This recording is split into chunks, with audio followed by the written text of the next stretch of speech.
শৌর্যপূর্ণ গ্রামের প্রতিশ্রুতিশীল শিশু অর্জুনের। সে প্রত্যেক ক্ষেত্রেই পারদর্শী ছিল, পড়াশোনা হোক, খেলাধুলো হোক বা অন্য কোনো শিল্প। তার তীক্ষ্ণ বুদ্ধি এবং সাহসের কারণে পুরো স্কুল এবং গ্রাম গর্বের সাথে তাকে দেখত। একদিন অর্জুন তার বন্ধুরা জঙ্গলে বেড়াতে যাওয়ার সিদ্ধান্ত নেয়। গ্রামের কাছেই ছিল একটা ঘন জঙ্গল, যা ছিল রহস্যময় অথচ সুন্দর। সবাই সেখানে যেতে চাইছিল। তাহলে ঠিক আছে, আমরা সবাই মিলে আগামীকাল সেই জঙ্গলে যাব। পরের দিনই বাচ্চারা তাদের ব্যাগ গুছিয়ে নেয় আর সকালে জঙ্গলের উদ্দেশ্যে রওনা দেয়। রাস্তায় তারা গাছে চাপা এবং ছোট্ট ছোট্ট নদী পার করাও শুরু করে। আরে আরে গোলু, নদীর ধার কিন্তু খুব জোরে বইছে, সামলিয়ে চলো, নয়তো ফিসলে যাবে। হ্যাঁ, আর পড়লে পরেই ভিজে যাবি তুই। না না, আমি স্লিপ করে পড়বো না। আরে পড়ে গেলাম। হ্যাঁ, সেটা তো দেখতেই পাচ্ছি। জঙ্গলের সফর খুব ভালো চলছিল, কিন্তু এখন পালা ছিল জঙ্গলের ঠিক মাঝখানে যাওয়ার, যেখানে একটা অনেক বড় গাছ ছিল তাতে চাপার। সেই বড় পুরনো গাছের শাখা আকাশ ছোঁয়ার চেষ্টা করছিল। অর্জুন গাছে চাপতে খুব ইচ্ছুক ছিল, তাই সে গাছে চাপার নির্ণয় নেয়।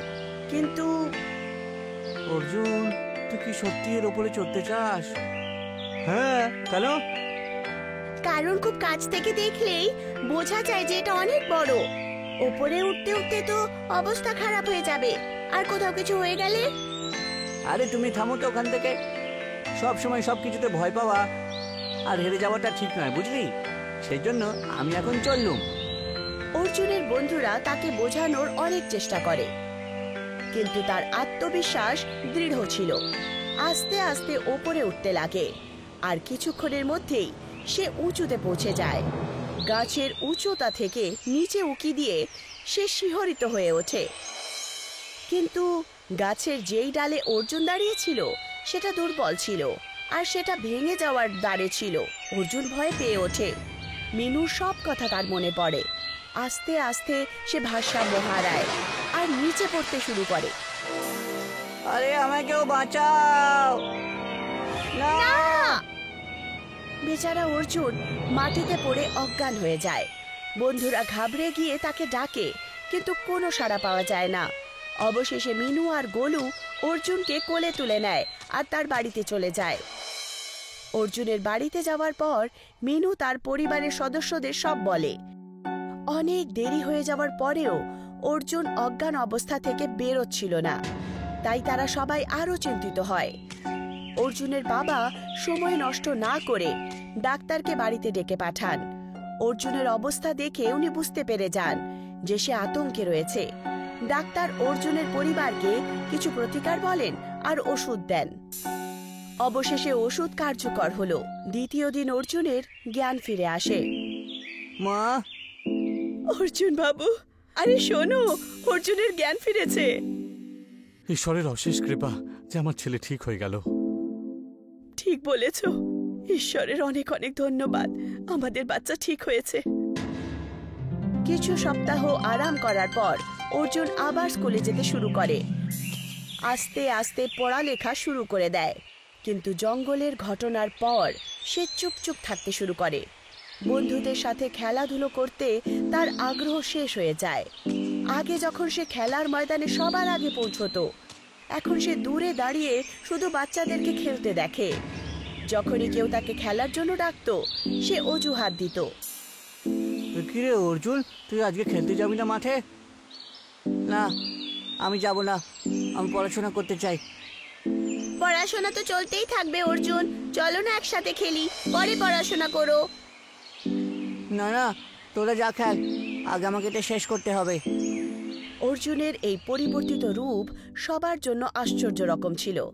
সে শুধু পড়াশোনায় মন দিত, কিন্তু তার চোখে আগের মতো আত্মবিশ্বাস আর ছিল না। দেখুন, আপনি অর্জুনের মা না? আপনাকে এখানে বিশেষ কারণে ডাকা হয়েছে। মানে কি হয়েছে? অর্জুন কিছু ভুল করেছে নাকি? ভুল নয়, কিন্তু অর্জুন আগে যেমন খেলাধুলায় সবসময় অংশ নিতেও এখন কিন্তু সেরকম করে না। ও সবসময় একটু ভয় পেয়ে থাকে, চুপচাপ থাকে। ও সমস্ত প্রতিযোগিতা থেকে নিজের নামটাও সরিয়ে নিয়েছে। এটা ওর জন্য একেবারেই কিন্তু ভালো না। হ্যাঁ, জঙ্গলে তার সাথে যে দুর্ঘটনাটা হলো তারপর থেকে সে একটু বদলে গেছে। সে উচ্চতা দেখে ভয় পায়। সেই জন্য ওর এই ভয়টাকে দূর করা খুব দরকারি। পরের সপ্তাহে স্কুলের তরফ থেকে বাচ্চাদেরকে পাহাড়ের দিকে নিয়ে যাওয়া হচ্ছে ঘোরানোর জন্য। আর আমি চাই যে অর্জুনও এর সাথে যাক, তাহলে সবার সাথেও আবার মিশে যাবে আর ওর ভয়টাও কেটে যাবে, তাই না? টিচারের কথা তো ঠিক ছিল। অর্জুনের ভয় দূর করার জন্য তার লোকেদের সাথে বন্ধুত্ব করা জরুরি ছিল। তাকে সেই সব জিনিস করতে হবে যার থেকে সে ভয় পেত। কিন্তু অর্জুনকে রাজি করানোটা সহজ ছিল না। কিন্তু কথাই বলে না, চেষ্টা যারা করে তারা কখনো হারে না। অর্জুনকে বেড়াতে যাওয়ার জন্য প্রস্তুত করার জন্য তার মা একটা ভালো আইডিয়া লাগায়। অর্জুন বাবু, একটু এদিকে এসো। কি হলো মা? তুই জানিস, আজ আমি তোর স্কুলে গেছিলাম তোর টিচারের সাথে দেখা। তাহলে টিচার তোমায় কি বললো মা? টিচার বললেন অর্জুন খুব ভালো ছেলে, কিন্তু আজকাল ও খুব চুপচাপ থাকে আর পাহাড়ি শহর থেকে নিজের নামও মুছে ফেলেছে। ওই ভ্রমণে তুই সত্যিই যেতে চাস না? মায়ের সেই প্রশ্ন অর্জুনকে আবেগপ্রবণ করে তোলে। মাকে জড়িয়ে ধরে সে কাঁদতে শুরু করে। আরে আরে, এমন করে কাঁদে না বাবা। আমি যেতে তো চাই মা, কিন্তু আমি ভয় পাচ্ছি। কিসের ভয়? আমি যদি আবার পড়ে যাই তারপর মরে যাব তো। এইভাবে বলে না সোনা, এটা শুধু তোর ভয় আর কিচ্ছু না। এটা দূর করতে গেলে তোকে পাহাড়ি পথে যেতেই হবে। না, আমি যাব না মা, আমাকে যেতে বলো না, আমি যাব না। আরে ঠিক আছে, তাহলে তোকে রহস্যের ব্যাপারে বলে কোনো লাভ নেই। রহস্য? কিরকম রহস্য মা? কথিত আছে সেই বিশাল পাহাড়ের গায়ে রয়েছে সোনার ডিম, যা আমাদের পূর্বপুরুষরা লুকিয়ে রেখেছেন। সোনার ডিম? কিন্তু কেন? ওই সোনার ডিম দিয়ে কি হবে? কথায় বলে সেই সোনার ডিমে এক অদ্ভুত শক্তি আছে, যা আমাদেরকে শক্তিশালী করে তোলে আর হুঁশিয়ারও। সত্যি? হ্যাঁ, কিন্তু এখন তার কি লাভ? তুই তো ওখানে যেতেই চাইছিস না, ছেড়ে দে। মায়ের কথা শুনে অর্জুন চিন্তায় ডুবে যায়। তার মনে সোনার ডিমের লোভ জেগে উঠেছিল, কিন্তু উচ্চতার ভয়ে সে খুব ভীতু ছিল। কিন্তু তা সত্ত্বেও অর্জুনের মা হার মানল না। সে প্রত্যেক দিন অর্জুনের সামনে সোনার ডিমের কথা বলতো আর তার দ্বারা হওয়ার লাভের ব্যাপারে তাকে বলতো। রোজ রোজ সোনার ডিমের ব্যাপারে শুনে অর্জুনের মন চঞ্চল হয়ে ওঠে। সে দিন রাত সোনার ডিমের ব্যাপারে ভাবত। সোনার ডিম সে পেতে চাইছিল। মা যেরকম বললো সেরকম যদি ওই সোনার ডিমটা আমি খুঁজে বের করতে পারি, তাহলে আমি সবচেয়ে শক্তিশালী হয়ে যাব আর বেশি বুদ্ধিমানও। তারপর আমাকে ওপর থেকে আর ভয়ও পাবো না আমি, আর আমার মার্কসও অনেক বেড়ে যাবে। কিন্তু তার জন্য আমাকে ওই পর্বতের একেবারে শিখরে পৌঁছতে হবে। আমি এটা অবশ্যই করব। আমি কালকে ঘুরতে যাব আর ওই সোনার ডিমটা খুঁজে বের করবই। মায়ের কথার অর্জুনের মনে ভালো প্রভাব পড়েছিল। পরের দিন অর্জুন বিশাল পর্বতে বেড়াতে বের হয়। তাকে দেখে সমস্ত শিক্ষক আর বন্ধুরা খুশি হয়। কিন্তু যেই মাত্র হাঁটা শুরু হয়, তার মনের ভয় তাকে আচ্ছন্ন করতে শুরু করে। কিন্তু এত কিছুর পরেও অর্জুন আস্তে আস্তে এগিয়ে যায়। যারা চেষ্টা করে তারা কখনো হারে না। মা তো এটাই বলেছিল যে যারা চেষ্টা করে তারা কখনো হারে না। তাহলে তুই জিততে পারবি অর্জুন, তুই শুধু এগোতে থাক। অবশেষে অর্জুন ভয়ের ওপর কাবু করে ফেলেছিল। সে নিজের মনোবল বাড়াতে শিখে গেছিল এবং ফলস্বরূপ অর্জুন সবার আগে নিজের বন্ধুদের সাথে সেই পর্বতের চূড়ায় পৌঁছে গেছিল। ইয়ে, আমি করতে পেরেছি, আমি করে ফেলেছি। বাহ অর্জুন, তুই তো আজ খুব ভালো করলি। একদম, আমার বন্ধু অবশ্যই ফিরে এসছে আবার। হ্যাঁ, কিন্তু আমি এটা করিনি, জানিস তো, আমার মা করেছে। কিন্তু এখানে সোনার ডিমটা কোথায় লুকানো আছে বলতো? সোনার ডিম? অর্জুন তার মায়ের কথা সমস্ত বন্ধুদেরকে বলে দেয়। কিন্তু পাহাড়ের চূড়ায় কোনো সোনার ডিম পাওয়াই গেল না। নিরাশ বাড়ি ফিরে আসে অর্জুন।